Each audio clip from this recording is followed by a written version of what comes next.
Aujourd'hui, nous allons vous parler du piment vert. Le piment vert, c'est un aliment vraiment utilisé, disons c'est un ingrédient vraiment utilisé dans la cuisine.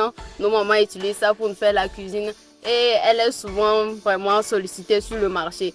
Donc aujourd'hui, je vais vous parler de ça. Je vais vous parler du piment vert. Comment vous pouvez l'avoir aussi chez vous, comment vous pouvez aussi l'avoir sur une parcelle.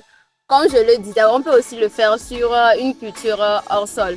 C'est quoi la culture hors sol? Il s'agit de faire, de pouvoir produire sans que la plante soit vraiment en contact avec le sol. Mais qu'on peut le mettre dans un conteneur et qu'on peut le lever dans la maison jusqu'à ce qu'il ne grandisse.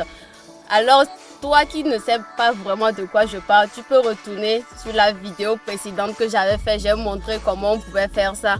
Alors, tu regardes ça bien et tu peux venir encore sur ce que je suis en train de dire. Aujourd'hui, comme je le disais, je vais vous montrer comment nous pouvons avoir ce même résultat. Comment nous pouvons produire du piment vert et gagner, vraiment gagner de l'argent. Ok, pour le faire, on doit passer par la pépinière. Quand on dit pépinière, c'est un lieu où te permet d'élever tes jeunes plants jusqu'à ce qu'ils sont prêts pour aller maintenant sur le terrain. Et quand on veut faire une pépinière, on le fait très bien. On n'arrose pas parce qu'il faut arroser. On arrose régulièrement matin, soir. Tu l'arroses matin, soir. Et quand il y a des mauvaises herbes dans ta culture, tu l'arraches. Et chaque 3 jours, tu fais le binage. Ça permet à la plante de mieux se développer. Et tu vas voir que dans un rien de temps, tu vas voir que ta pépinière, tu as des plants costauds, des plants résistants, rustiques. Et quand tu les mets sur le terrain, ils se produisent. C'est que leur évolution te donne vraiment le courage de continuer ton travail. Ok, une fois maintenant qu'on amène sur le terrain, tu les repiques bien à un schéma.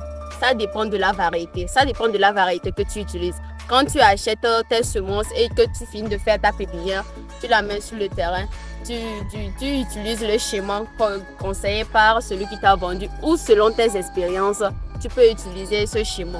Tu les repiques très bien. Et le piment, on arrose, le piment aime de l'eau. Mais il y a certains moments qu'il a vraiment besoin de l'eau. Par exemple, tu es un praticien et que tu n'as pas trop d'eau. Quand tu commences par repiquer, quand tu repiques les plants autour, tu peux vraiment jongler avec l'eau pour que ça évolue. Mais quand il commence pas déjà à fleurir, il a besoin de l'eau parce que c'est l'heure là que la fructification commence. Donc, il a vraiment besoin de l'eau. Si tu n'as pas aussi trop d'eau et que tu veux conserver, de nos jours, nos praticiens utilisent de la paille. On utilise de la paille et on paille dans la planche. Et quand tu pailles dans la planche, ça te permet de conserver l'humidité. Et ceci, ça peut te permettre d'arroser seulement les soirs. Chaque soir, tu viens, tu arroses et tu laisses la matinée. Pourquoi je dis ça? Quand tu arroses la matinée et que dans cette journée, il y a trop de soleil, ça absorbe de l'eau. Et tout ce que tu as fait, je peux dire que la plante va pas mieux profiter de ton eau que tu viens de lui donner. Donc, je conseille que tu arroses le soir.